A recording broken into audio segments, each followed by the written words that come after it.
dapat informasi bahwa sekutu akan mendarat di Surabaya. Lah bayi kan, 1 bulan ini masih bayi lah.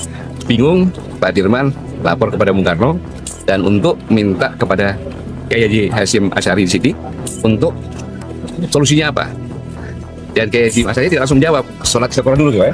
Sholat istiqoroh, kemudian ditentukanlah fatwa jihad.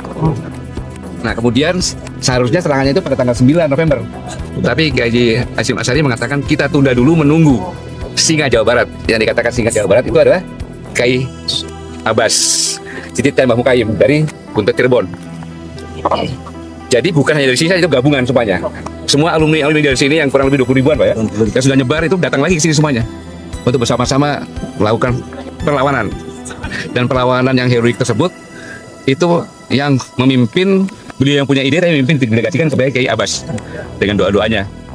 Itulah yang dikatakan bahwa bangsa ini nggak takut mati. Kalau dihitung ada sekitar 60 ribu ya, 60 ribu korban. Bahkan di sini saya ingatkan sebagai Panglima TNI bahwa yang membunuh Jenderal Parabi itu bukan TNI, santri itu yang bunuh. Yang menurunkan bendera di oranye, Pak Di, itu bukan TNI, santri juga itu yang merobek birunya menjadi merah putih.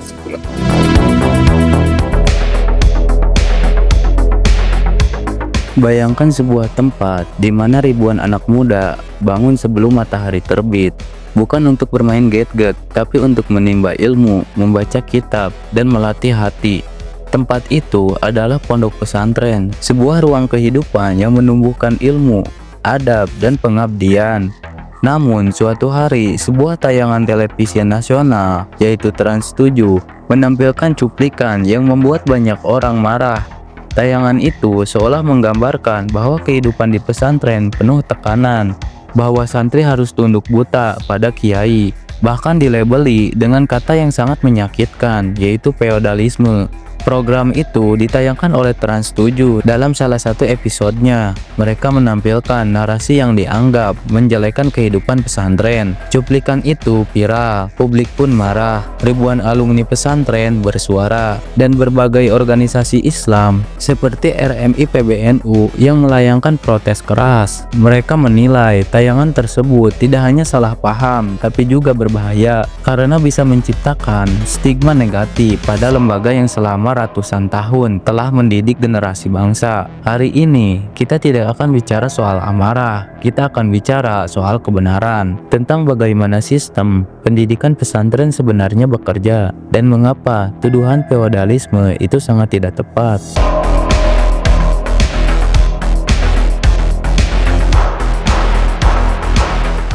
Polemik ini bermula dari tayangan Trans 7 yang tidak becus menganalisis data terhadap kehidupan santri. Dalam tayangan itu ada narasi yang mengatakan bahwa santri harus jongkok ketika minum susu di depan kiai, dan digambarkan seolah kehidupan mereka penuh ketakutan. Padahal dalam budaya pesantren yang disebut takjim atau adab kepada guru adalah bagian dari tradisi luhur. Santri diajarkan menghormati gurunya karena dari tangan mereka lah lahir ilmu dan budi pekerti. Namun media seringkali memotong konteks. Mereka mengambil gambar, menulis narasi, lalu menayangkannya tanpa penjelasan makna sebenarnya. Akibatnya, penonton awam mengira bahwa pesantren adalah tempat tertutup, keras, dan penuh aturan aneh. Padahal realitanya jauh berbeda. Pesantren bukan tempat mengekang, ia adalah tempat membebaskan anak muda dari kebodohan, dari ego, dan dari kebiasaan malas. Dan ketika Trans 7 menayangkan itu tanpa riset mendalam, dunia pesantren pun bereaksi. Mereka menilai inilah contoh buruk dari media yang kehilangan kepekaan budaya.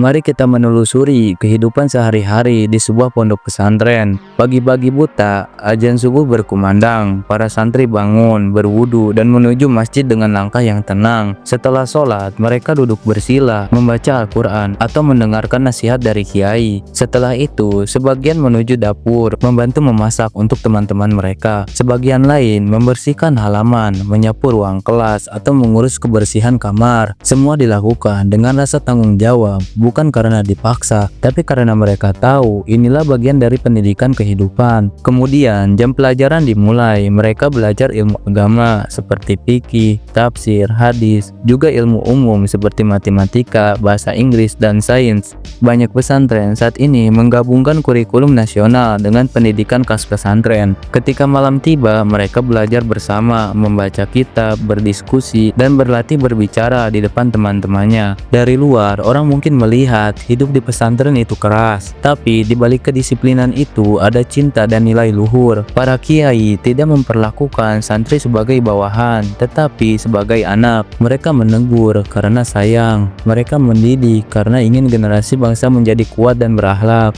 Dan hasilnya nyata, banyak tokoh besar Indonesia lahir dari pesantren, seperti Kiai Haji Hasyim Asy'ari, Kiai Haji Ahmad Dahlan, Gus Dur, Kiai Haji Maimun Jubair, hingga tokoh-tokoh muda yang kini memimpin di pemerintahan, akademis, dan dunia bisnis. Pesantren telah menjadi rumah yang melahirkan manusia berilmu dan berakhlak.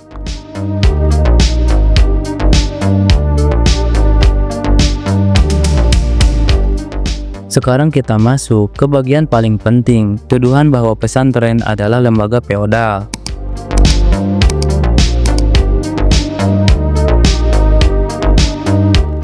Banyak orang salah memahami makna kata itu. Feodalisme adalah sistem sosial di mana kekuasaan dan hak istimewa diwariskan secara turun-temurun dan rakyat kecil tidak punya kesempatan untuk naik derajat. Tetapi di pesantren, semua orang bisa menjadi siapapun asalkan mau belajar dan berjuang. Banyak kiai besar bukan keturunan bangsawan. Mereka berasal dari keluarga biasa, tani, pedagang, buruh, tapi karena tekun belajar di pesantren, mereka menjadi ulama besar. Tidak ada kasta di pesantren. Yang dihormati adalah ilmu, bukan keturunan. Yang dimuliakan adalah adab, bukan kekayaan. Tradisi seperti mencium tangan kiai, berjalan dengan sopan, atau membantu guru bukanlah bentuk perbudakan. Itu adalah simbol cinta dan penghormatan. Dalam budaya barat, seseorang mungkin berkata thank you setelah diajari. Dalam budaya pesantren, santri menunjukkan rasa terima kasihnya dengan cara berkhidmat, membantu guru, menjaga pondok, atau melayani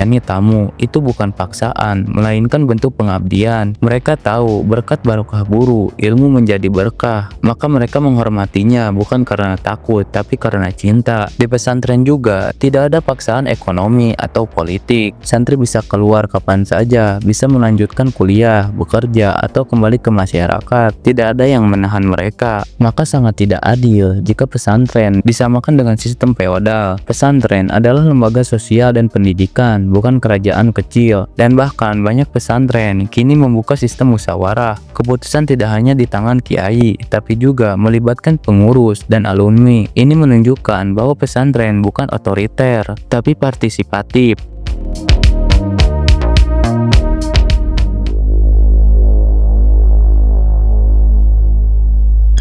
Pesantren bukan hanya lembaga pendidikan agama, ia adalah benteng moral bangsa. Ketika modernisasi dan arus media sosial membuat banyak anak muda kehilangan arah, pesantren tetap menanamkan nilai adab, sopan santun, tanggung jawab, dan kerja keras. Di saat banyak sekolah sibuk mengejar nilai akademik, pesantren mengajarkan sesuatu yang lebih dalam, bagaimana menjadi manusia yang berguna untuk sesama. Bahkan di masa pandemi, banyak pesantren tetap mandiri. Mereka mengelola dapur sendiri, menanam sayuran, dan saling membantu. Nilai kemandirian itu terbukti kuat. Maka kalau ada yang mengatakan bahwa pesantren sudah ketinggalan zaman, mereka keliru besar. Justru pesantrenlah yang masih menjaga pondasi moral bangsa ini. Teman-teman semua, mari kita jujur, tidak ada lembaga yang sempurna, termasuk pesantren. Tapi menyebut pesantren sebagai lembaga feodal, keras, dan penuh ketakutan adalah sebuah kesalahan besar. Pesantren adalah rumah ilmu dan cinta, tempat di mana ribuan santri belajar menjadi manusia yang beradab. Kepada pihak media, mari kita belajar lebih berhati-hati. Jangan mengambil potongan kecil dan menjadikannya berita besar, karena satu tayangan bisa merusak citra ribuan lembaga yang sudah bekerja dengan tulus. Dan kepada masyarakat, mari kita datang langsung ke pesantren, lihat kehidupan kehidupan santri dengan cerita mereka. Rasakan semangatnya, karena di balik tembok sederhana pondok ada jiwa-jiwa besar yang sedang dibentuk untuk masa depan bangsa. Jadi jangan mudah percaya dengan fitnah. Lihat dengan mata, dengar dengan hati, dan pahami dengan akal. Sebarkan narasi kebaikan tentang pesantren, dukung pendidikan moral bangsa, dan mari kita jadikan pesantren bukan hanya simbol masa lalu, tapi pondasi masa depan Indonesia yang berilmu dan berakhlak.